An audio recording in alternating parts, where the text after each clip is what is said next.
wa kutoka naye, toka naye, toka naye, anavyotetemesha.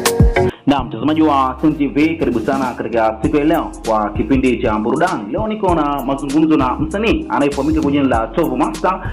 Nipo hapa kwa ajili ya kuweza kushare vitu kadha kuhusiana na muziki wake. Ni msanii kutoka katika mkoa wa Kagera, lakini pia sanaa yake anaifanyia Dar es Salaam. Sasa nahitaji kujua mengi kutoka kwake kwa niaba ya mashabiki wote ambao wanasikiliza na kutazama Sen TV right now. Mimi naitwa J Brand, karibu sana. Bana Tovu Master, mambo vipi? Kama kawa. Bana fresh. Bana unyama sana brother. Habari za Dar es Salaam? Dar es Salaam wako kwema kabisa, tunamshukuru Mungu.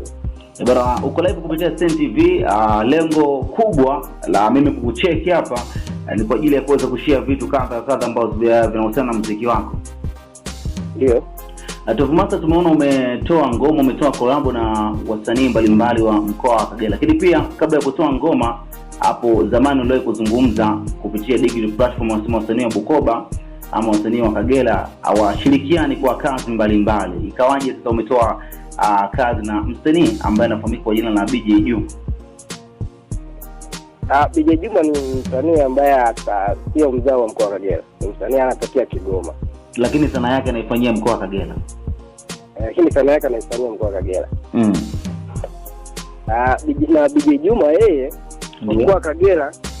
Laisi hajawahi kushirikiana na msanii yeyote tofauti na mimi. Tofauti na wewe. Ni msanii ambaye yani ana uzito kwanza. Mshikaji ambaye anaelewa, yani anajua maisha ya mtu, anajua kutangiana na mtu, anajua kushia mawazo. Na hata kama ana kipaji, anajua hiki kitu nimepewa na Mungu tu na anastahili kumshirikisha mwenzangu. Unaona? Ni tofauti na mimi na wenzangu kama hivyo. Labda Tovu Master, tumeona baada ya kusema kwamba wasanii wa mkoa wa Kagera washirikiani kwa kufanya kazi, kupeana mawazo, kusapotiana, maana wanazidiana uzito na uwezo pia.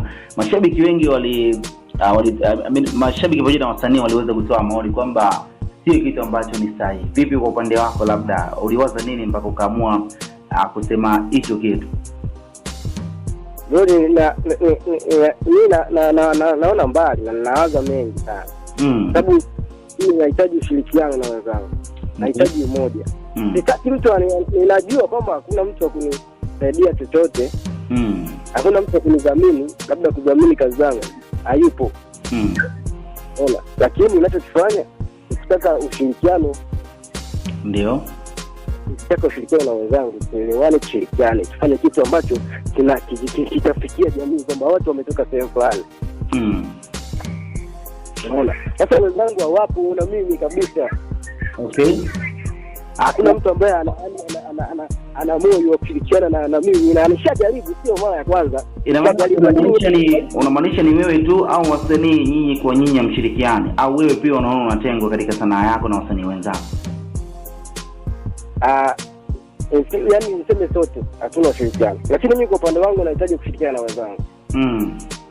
Hatuna ushirikiano, hatuna umoja, tunavimba na sio sisi leo tunaumizwa. Tunafanya sanaa, lakini tunafanya sanaa kwa kuumizwa, na anayeshangilia ni Mwenyezi Mungu. Umeona? Na anatarajibu tunavimbia, yani sisi tunajivimbia wenyewe, alafu tunavimbia na mabosi wetu ambao ni mashabiki. Lakini tu bro, tunapitia wakati mgumu, na niseme asante sana, nitoe shukrani zangu labda kwa kwenu ambao umekuja labda mkoa wa Kagera kutusaidia. Unaona? Watu wengi walikuwa yani hicho choma wote kimekuja mkoa wa Kagera, kimekuja muda mrefu, lakini watu wanajua ila wataki kushare kwa watu wengine. Kwamba hili chimbo linapatikana mkoa wa Kagera pia sana. Ndio mimi nimekaa sana, lakini sijawahi kujua kama mkoa wa Kagera kuna kitu ambacho kinaweza kikatuokoa tukaonekana live. Unaona? Sijawahi kuwa. Labda Tovu Master, mbali na hapo kushirikiana